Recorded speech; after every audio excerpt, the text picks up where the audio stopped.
আমি দেখছিলাম আপনাদের এখান থেকে কয়েক কিলোমিটার দূরে ব্যারাকপুরে থাকে ওরকম এক দল বদলানো বিজেপির নেতা এখন ন্যাড়া হয়ে ঘুরে বেড়ায়। সে দেখি কদিন আগে দেখি ফেসবুকে দেখি তার একটা ভিডিও কোথায় মিটিং করতে গিয়ে বলছে যে হিন্দু ভাইদেরকে বলছি মুসলমানের দোকান থেকে কেউ বিরিয়ানি কিনবেন না। এই সমস্ত পাগল ছাগলকে কি বলবো বলুন তো?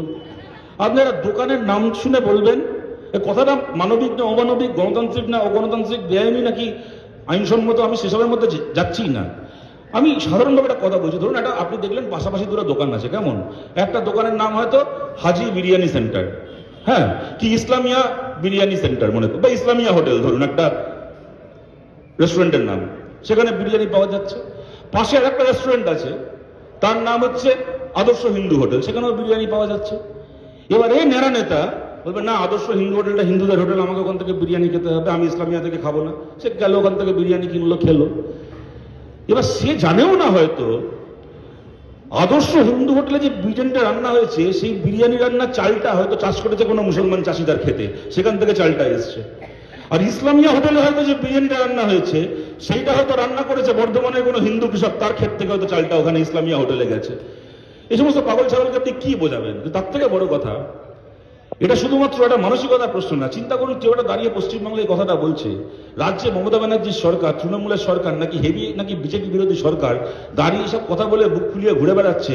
আজকে যদি পশ্চিমবাংলায় তৃণমূলের বদলে বামপন্থীদের সরকার থাকতো, এইরকম একটা কথা কেউ বলার পরে তাকে পুলিশ ধরতো কিনা, মামলা হতো কিনা, জেলে ঢুকতো কিনা পরের কথা, আগেও ন্যাড়া মাথায় ঘোল ঢেলে উল্টো করে গাধার পিঠে চাপিয়ে গোটা পাড়া ঘোরানো হতো যদি বাংলাদেশে বামপন্থীদের সরকার থাকতো।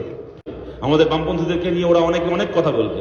আজ গতকাল হুমায়ুন কবিরের সঙ্গে মোহাম্মদ সেলিমের দেখা হওয়া, তাই নিয়ে দেখি একটু আগে সুকান্ত মজুমদার বলেছে যে হ্যাঁ, হুমায়ুন কবির আর মোহাম্মদ সেলিম তো একসঙ্গে মিটিং করবে, ওরা তো দুজনই মোগল বংশের। তো এই সুকান্ত মজুমদার 2019 সালে বিজেপিতে জয়েন করে তৃণমূলের শিক্ষা সংগঠন করত।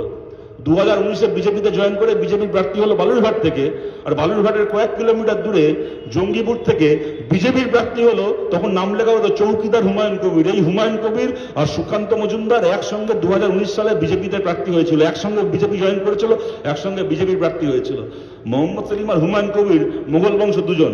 তখন কি সুকান্ত মজুমদার হুমায়ুন কবির একসঙ্গে ছাগল বংশের সন্তান ছিল? তারা তখন এখন গায়ে খুব জ্বালা ধরেছে।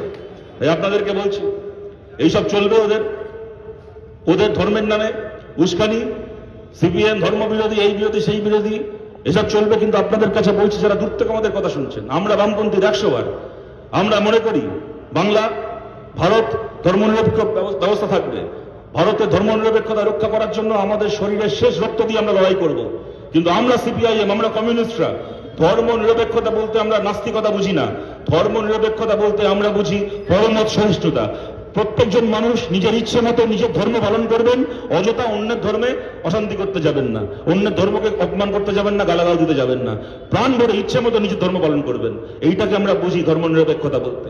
সেই ধর্ম নিরপেক্ষতা আমরা বাংলায় রক্ষা করতে চাই। আপনাদের সবার কাছে আবেদন করছি, এই লড়াই আপনারা আমাদের পাশে থাকুন।